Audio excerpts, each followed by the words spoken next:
Hello and welcome to the second Sarnia Cinema podcast. This week we will be looking at Iron Man 3, The Place Beyond the Pines. We've got a bit of news. We'll also be looking at Trance, which Russ has been to see, and we'll have another look at Jack Reacher, which Claire has checked out recently on Blu-ray and stroke or DVD. All formats are available.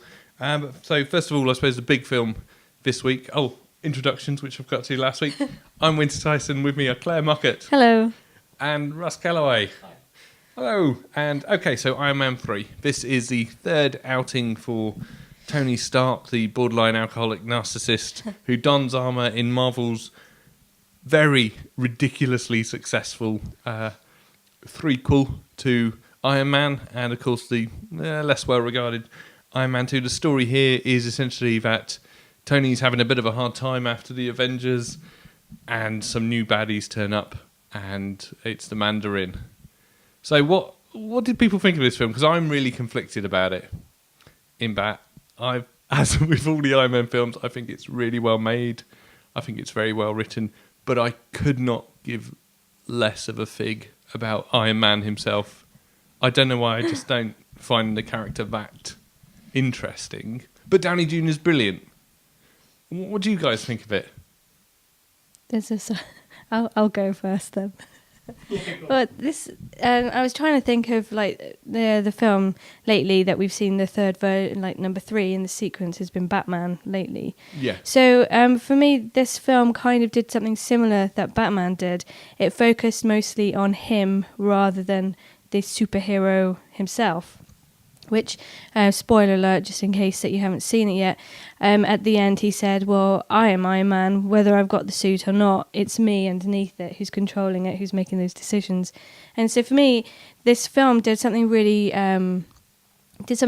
well that I really enjoy, is getting into the psyche, the psychology behind the superhero stuff.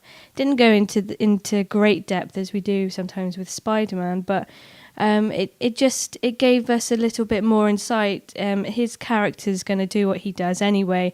It's like this kid turned around and said, "Oh, my daddy left when I was little." He goes, "Well, so what? They leave." And it's such a twist on superheroes who go, "Don't worry, everything's going to be fine. You stand tall." He's out there for himself. He's doing stuff for himself, but ultimately he is doing it for everyone else. Because it makes him look great. There's always that little bit extra tagged at the end. I'm doing it for everyone, but because I'm great, I'm like an arrogant guy and I don't care. So for me, I love the film. Great special effects, great story. It's not my all-time favourite superhero film or all-time favourite genre of film, but I had a good time watching this film, and I saw it in 3D at the Mallard, and yes. I loved it. I thought it was great. So Russ, we'll get to, I think, 3D in a minute, because I think that deserves a tiny bit of chat. Yeah. But Russ, what was your take on the movie as a whole? I really liked it. I was a big fan. I think I probably follow most people's kind of series trajectory in terms of really loved the first one and kind of a bit disappointed by the second. It was kind of not much kind of going on really there. And then this one, certainly kind of comes back, and there's a bit of a return to form there in terms of how this one works. I enjoyed the fact that it kind of followed on from the Avengers film that came kind of last year. I thought that was quite... I don't know why, but I wasn't expecting it to. I was expecting it just to kind of start and carry on as if none of that happened, but the fact that it kind of wove itself into that story just adds to that whole mesh of narrative that they're trying to build at Marvel. And I think that does a really good job of making it feel bigger and kind of a bit more meatier than it could have been as kind of a standalone project. I thought the script was great, like you said, from Shane Black. It's what he does what he says on the tin. He always kind of writes those kind of one-liners, and it added to the already impressive array of his kind of quips that he comes out with in the other films, and kind of managed to do that very well, and almost added even a more kind of bleaker edge to it, which is quite nice, like Claire mentioned earlier. And like I said, it's not for me. I think it wasn't as good as the first one, because the first one came along, and it's funny, Claire, comparing this to kind of the Dark Knight and all that kind of stuff. The first one came along when that was kind of starting, around the first time, and it resisted the temptation to kind of go dark and do what all the other films were doing, and it went kind of the other way, and went uber light and kind of funny and not happy and such, but it was just a real antidote to that.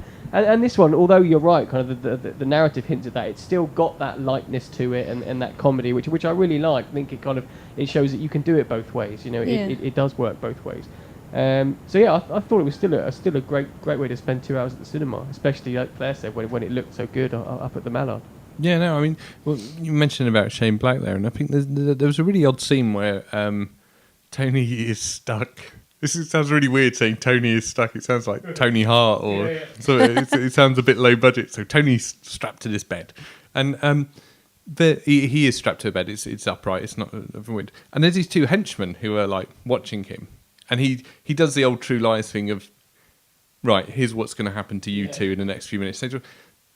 But it's a really well written 2 minutes, and very well acted as well. And you kind of sat there thinking, God, this is really impressive that this sort of level of skill is put into this kind of really kind of hackneyed kind of comic book little scene. And also, I mean, the stuff with Ben Kingsley, I mean, we won't sort of go into it here because there's probably still a lot of people who haven't seen it. Yeah. That worked very well because when you think about it afterwards, there's a certain look and a certain sort of edge to the Mandarin character where it makes sense afterwards. You think, well, of course that was ridiculous. So yeah, okay, that will make sense. And Guy Pearce, of course, turns up and he does the Guy Pearce thing. Does the smooth and the suave, which is kind of like it's what Ethan Hawke's doing with terrible horror films at the moment. He just adds a bit of actorliness to the whole proceedings. But I really struggle with Tony Stark as a main character. I think he's an interesting character. I think he was good in the Avengers when he's balanced out, but he's kind of a douche. Oh, that's part of the joy. But not a charming douche. I don't know. Well. He is. He's an ass. Sod. He's an arrogant businessman, isn't he? And I think, I mean, this film tried to bring some hubris to that, didn't it? And kind of a bit of kind of sentimentality to it. And I think it introduced it quite well. And if this is to be his last one doing it, which many rumours are that it might be, and his contract's ended with Marvel, so whether he renegotiates that and does more, or whether he goes off and does some more stuff, we don't know. But yeah, I thought he's had a good run at it. He's certainly done well for the part, and they've taken it to some interesting places. I'm not sure how much further you'll get with Iron Man. I don't know if there's many more places he can go. In terms of, he's quite a simple character. Once he's in and out of his suit and stuff, I think they added some conflict, obviously, in this last one with himself and so on. But it'll be interesting to see where they take it. So, what do we think of the 3D then? Because I mean, I've seen a few 3D films in the UK, and I've never sat there and thought anything but, this picture looks a bit dark. Yeah. And I'm not just being sort of a Luddite about it. And I'd love to be really impressed by 3D. I think this is the first time where I've seen a film and thought, I'm starting to get this now. And I don't know if it's because I wasn't as invested as the film, so maybe the 3D sort of then gave you something else. But the definition of the picture was there's a lot of business involving cranes later on. And that was staggering. That was just ridiculous. I mean, Russ, you're the technical guy. Does 3D add to definition as well? No. Okay. I mean, obviously, in order to shoot 3D these days, you're shooting at a certain level of definition anyway. But I mean, the projectors at the Mallard, what with just the sheer brightness of them and the clarity of them. Well, I think brightness is a big issue. They're 40,000 lumen projectors, so they're pretty meaty projectors. They're top of the range. I mean, your standard high-def telly will operate at 1920 1080 resolution. They are 4K ready, which is 4 times that, basically. So it's 4 times high def as you currently know it. That's kind of what they will be future-proof for, in theory. And I'm the same as you. I mean, having sat and watched Prometheus and Avatar in UK cinemas with screens that are 2 double-decker bus, sizes, and come out of it going, well, yeah, it was okay. I wasn't bothered by it. It didn't add anything for me. I actually think it suits smaller venues better than larger ones because it's. I don't think it's so overwhelming. I don't think it kind of you're not having to move your head to look around the screen. I sat there in my chair at the Mallard, could see the whole screen out of the glasses, and you're right. There were times I was like, "This is brilliant." I mean, and they do such a good treading of the line of overusing it and not as in the filmmakers. Well, there were scenes like feathers floating around and there's some stuff into there was snow a really and good stuff. Bit right at the start, which I think was kind of like here's how we're going to do 3D, in which someone comes up with a a party blower thing. Yes. Like a party blower? Yeah, Yes, you're right. And then it, Yeah. and and they then it didn't. doesn't do it towards the screen, does it? Sort of like You're spot on. backwards. Because everyone was like, "Oh, here it goes! It's going to come out in my face," and they didn't do it. I think you're right. And it was a purposeful way of showing that they're going to treat it with a bit more respect than that. And I think they did. I mean, Claire, you said you liked it. And it was like non-gimmicky, and I liked that because I went to go and see Cloud Atlas IMAX 3D, and I was so close to the screen that it took me literally half an hour for my eyes to start uncrossing. But then watching it, because I normally do the trick of lifting the glasses up, but just Everyone to like, does, don't you? You just see it, goes, everyone it's for the blurred. first 5 minutes just checking everything. But I just got more involved in the story, and I know that a lot of my one friend in particular just doesn't like 3D, and when I said to him, "Oh, it's in 3D," he's just like, expletives and stuff. But I don't mind it as long as there's a good story, as long as it's clean and crisp, and there isn't anything like sound malfunctions or anything. I'm in there to watch and experience, and that's what the cinema is to me. And I want to see more, but I want to see more good stuff rather than 3D being wasted on gimmicks. No, that's good. Okay, so we're going to move on quite quickly then to The Place Beyond the Pines. I saw this one the other night. I don't think you guys have seen it yet. Essentially, it's a crime drama, although the emphasis is more on the drama than on the crimes. It's a film which starts off with Ryan Gosling is a fairground motorbike stuntman, and there is a pretty gobsmacking sequence where they do the whole they do that weird orb of death sort of thing, which I was watching it with my wife and she'd never seen that before and was just kind of astounded. And he's a motorbike stuntman who sort of obviously travels around the country. You get the idea. He's probably a bit of a wrong 'un. He hooks up with Eva Mendes' character. A year later, comes back. There's a 3-month-old child, and so he suddenly says, "I'm going to leave this. I'm going to provide." So he starts robbing banks. The story then progresses. We have Bradley Cooper's character, who is someone who studied law, then to the annoyance of his own father, who's a judge, became a cop because he thought that's how you actually use the law, and it then goes on down generations, as it were, and it follows how sort of the decisions and the actions of people kind of echo down. First of all, I mean, it's quite a long film, but it's very absorbing. You don't really notice how long it is until, we came out of the cinema, I think we got home about midnight-ish. I'm like, oh, sorry, to the babysitter. But it's one of those films that slowly drags you in.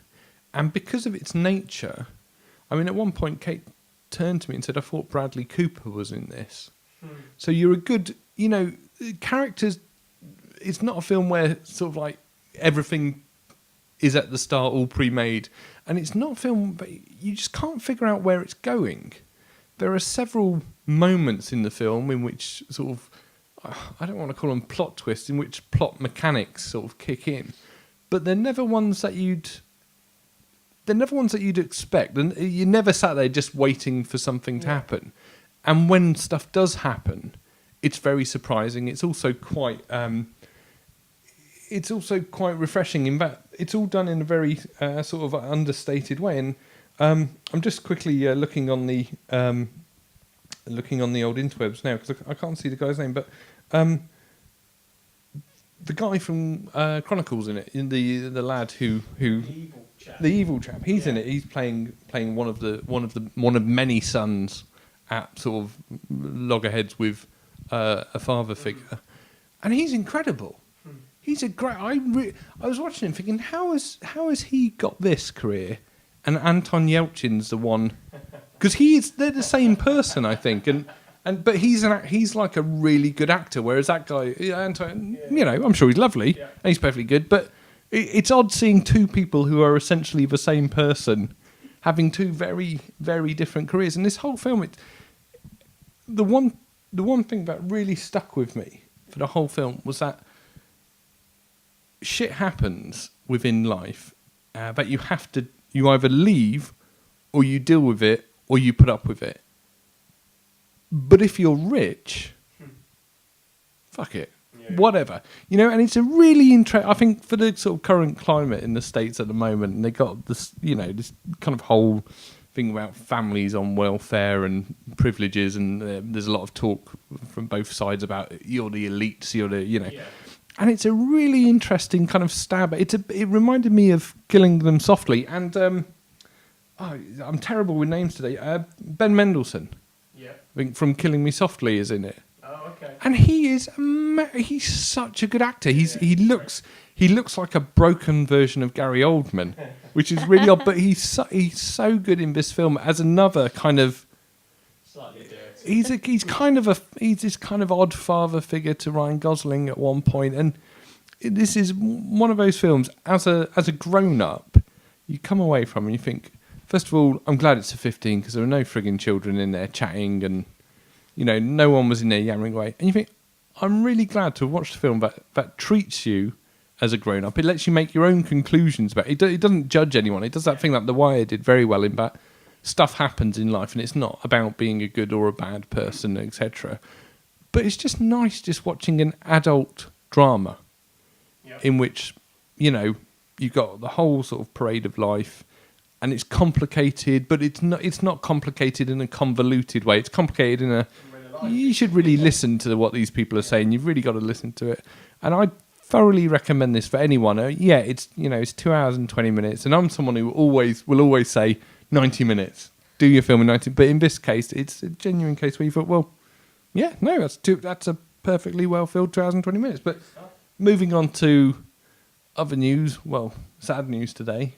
Ray Harryhausen's died. Claire, if you just want to say a couple of words. That's terrible. It's not his memorial, but I mean, most people probably recognise his work in Clash of the Titans, Sinbad, 2 movies, Sinbad and the Eye of the Tiger, and the Golden Voyage of Sinbad.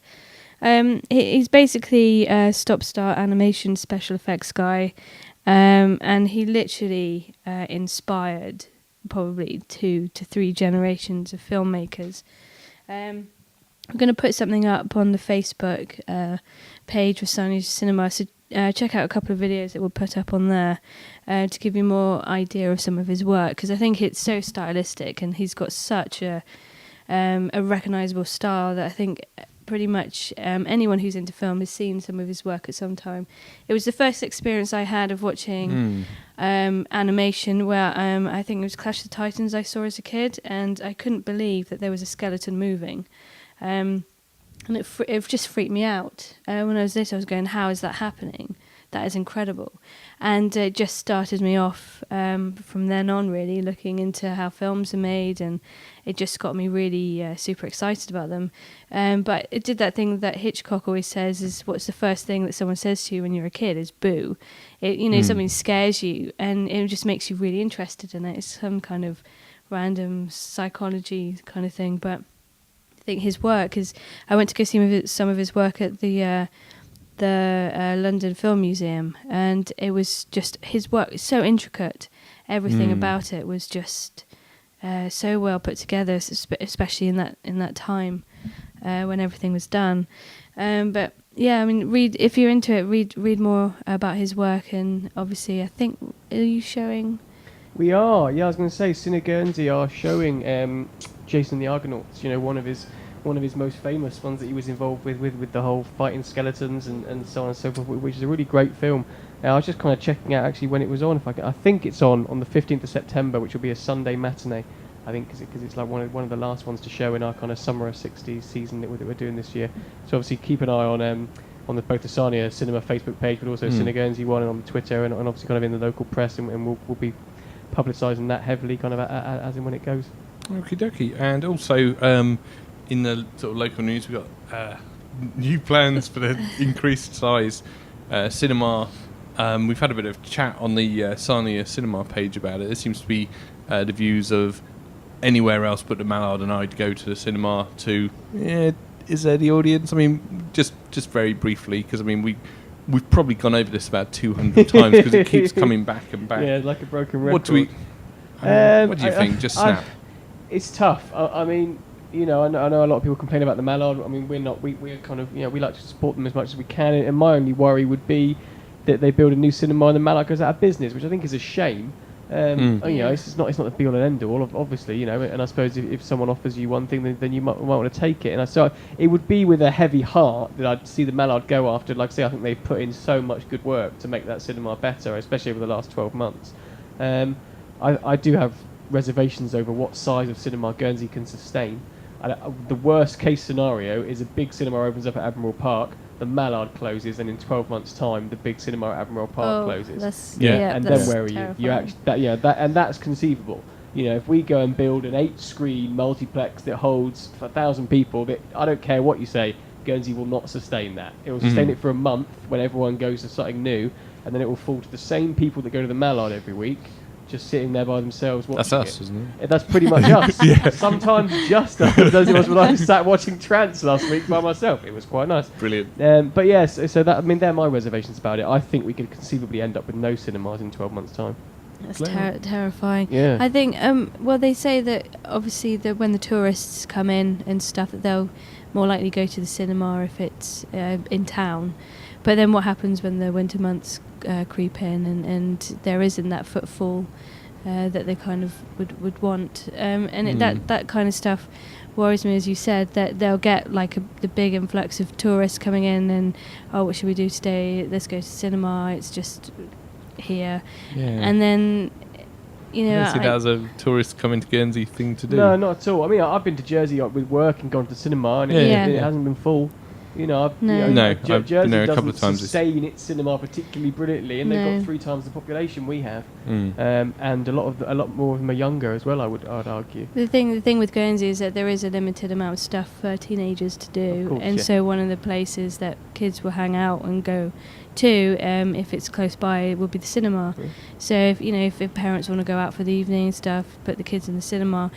It's just sometimes with the cinema being in town, it is a bit more of a convenience for people. But then this is Guernsey, and Admiral Park is quite a distance from town. That's true. But then it's like the Mallard is only 10 minutes away from basically wherever you live. 15 I mean, it used to take me an hour to drive to my local cinema when I was in I used to Bournemouth. walk to mine for half an hour. But people tend to think a little bit different here, with all respect, is that is quite a distance for a lot of people, and going over to the forest. But I feel the same way as Russ said. I'd rather see, let's make sure that we have a cinema rather than. I think the solution is, if you're going to put a bigger one down there, you let the Mallard transfer to it and run it. That's the way I would like to see it go. And I look forward to having this conversation again in maybe 2 or 3 months' time. Yeah, for sure. And the year after, at least.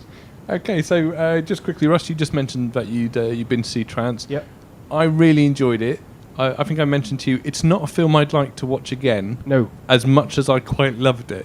What's your take on it? Do you know what? I really enjoyed it when I was watching it. I kind of sat there, because it's all over the place. It's mad as a box of frogs. It's got, I think I said to you, Winter, it's got 95% more lady bits in it than I thought I was expecting, which scared me quite a bit on first viewing. If you're not prepared for that, in a screen by yourself, I mean, 6 foot high, it was a bit of a worry. It's odd. It's hard to talk about. My problem was with the last act over kind of the previous kind of start and middle. I felt if a film has to explain itself for 20 minutes, then you're struggling with the actual kind of story in itself. And like you said, I think for that reason, it's not one that you can go and watch again to try and figure out. No, it's not a film with. It's not like that. But I still enjoy it. I thought James McAvoy was very good. Like you said, Vincent Cassel is always excellent. Oh, yeah. There's a great bit with a talking, exploding head, which was fantastic. Danny Boyle, like you said, going back to the old school, it was very much one of his one of his earlier films. And I would recommend it. I would. I didn't love it as much as I was hoping to, but I still enjoyed it. It's worth the watch just for its craziness alone. Okay, fantastic. So, just moving on to home cinema quickly for the last few minutes. There's not been much come out recently. Life of Pi, I think, has just come out. Yeah. That's good. But I mean, anyway, Claire's checked out Jack Reacher, which I mean, we gave a solid meh kind of to. What do you make of it? This is, of course, the adaptation of the phenomenally selling violent book for adults, starring the not 6'6" Tom Cruise. I think I was lucky because I haven't read the books, so I didn't go in with the mind saying this is my impression of Jack Reacher.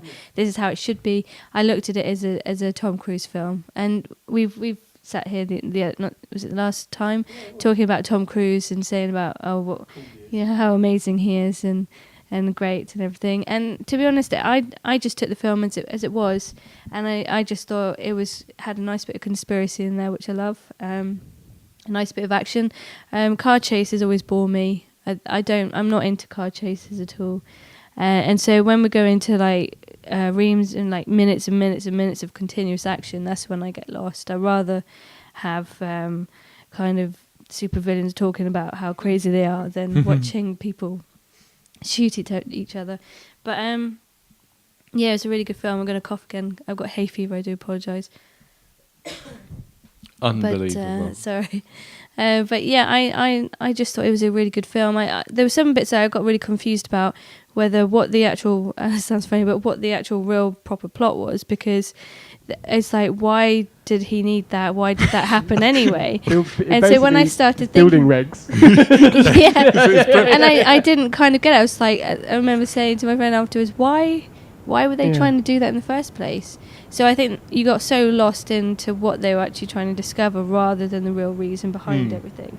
It is odd, isn't it? Yeah. It did leave me with a few questions, and I don't mind films leaving me with a few questions, but this was an actual proper question that needs to be properly answered. And you find out that basically Werner Herzog, who's been playing the bad guy real evil and crazy, just turns out to be like the owner of like a construction firm. just wants to build some stuff. We wanted to build stuff. Yeah. And I thought some of the villains in it could have done a little bit a bit more sinister. He had like a funny eye and stuff, and I thought, he's going to be really evil. And then it just ended up, he's just an old guy. Yeah. And so I thought, Jack Reacher, he's an interesting guy, but I just saw him as Ethan from Mission Impossible, just in a different... pretty similar, same clothes, literally, apart from a little bit less money. Yeah. But he just steals stuff rather than buys stuff from. You're right. He is he's Ethan. He's the MacGyver version of Ethan Hunt, isn't he? Yeah. He's Ethan Hunt without the cash. That's a different walk. He has a slightly different walk. He walks as if he's got. It is an odd. It was an odd. It's an odd one. I think I might have enjoyed it if I'd watched it at home, because it is very much feature-length pilot. Yeah. Yes, that's exactly because I think I'd probably watch if they said, it's Neil. TV like I series. said at the time, it's Neil McDonough, and we're going to do a TV series like, I don't know, Banshee or Generic Cop. I think you may possibly get a chance to watch Reacher again, I would imagine. I think it did pretty well, so you'll get the chance to see it again. It definitely felt like There's more of a TV. There's loads of stuff. But I would have got bored in the cinema, but at home it was fine. It's strange what you said about not having read the books, because I feel I'd have enjoyed Oblivion more if I'd read less science fiction. So is that Tom Cruise's read less? Don't read anything that Tom Cruise is going to be. Okay, so we sort of get to the end of the show. So now I think we should talk about The Master. Oh, wicked! We talk about it. Paul Thomas Anderson. And not Wes Anderson. The Master. Okay, following on from There Will Be Blood, and starring Joaquin Phoenix and the always excellent Philip Seymour. I mean, how good is Philip Seymour Hoffman? The Master centres around a war veteran who has obviously returned to the States. It's based in part on a old John Huston documentary about returning veterans, who gets pulled into what can only be described as, nice link with Tom Cruise, a Scientology like kind of Scientology startup. Philip Seymour Hoffman plays the Master, or is he the Master? Who is essentially a L. Ron Hubbard analog. That's what I wanted to say. Following on from There Will Be Blood, which of course is just like the most... we're out of time. Anyway, check us out on the Facebook page and at Facebook.com/Sarnia Cinema. Next week, The Master. Next week. The Master, definitely next week. Star Trek. Yes. Into Darkness. We had a discussion before we started, and I said I'm not sure if I enjoyed the last one, but I'm still really looking forward to it. I'm looking forward to it. Very much. Because Benedict Cumberbatch is in it, for God's sure. I'm super excited that he's in it. So Star Trek's on. I think there's some other stuff, but I've forgotten what it is. I doubt it. Planes 2, I don't know, Big Mama's House 11. Big Mama's House 4. I don't know, whatever. And next time we'll have a proper look at home video as well. Bye. Bye bye.